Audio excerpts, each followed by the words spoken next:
एक बार फाइनली देख ले, दोबारा से रिकॉल कर ले। सिंपल कुछ नहीं करना था, एक इलेक्ट्रिक डाइपोल बनाना था।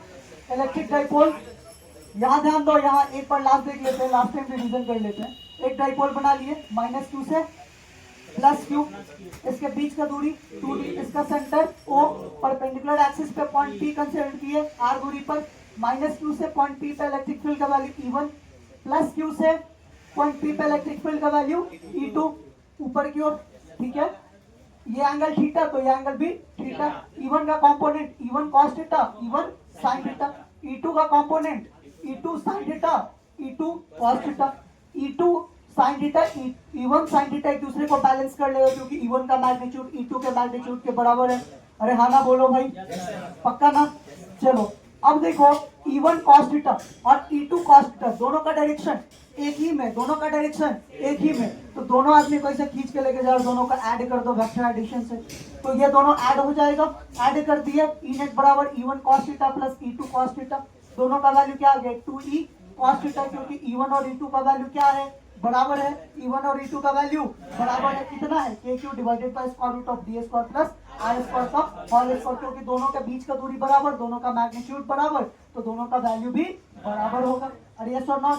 अब ये ट्रायंगल में देखो, OPAO में देखो, ये निकल के आ गया हमारा, ये हमको पता था, ये पता था R, ये पता था D, तो ये क्या होगा स्क्वायर रूट ऑफ D का स्क्वायर प्लस R का square.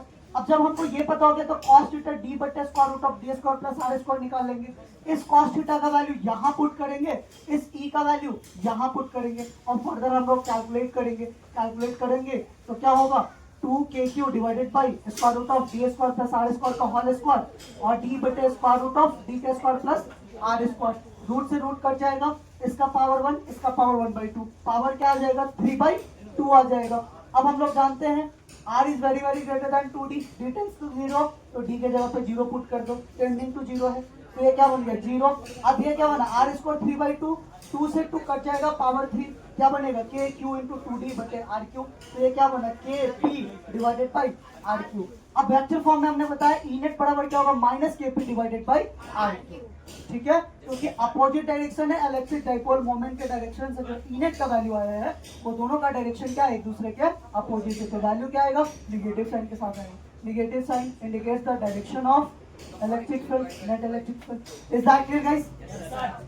And it is opposite to the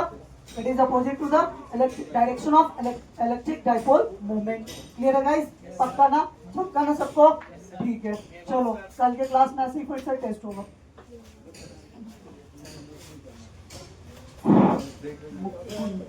ए बाबू, क्या नाम है तुम्हारा? निकाल दो।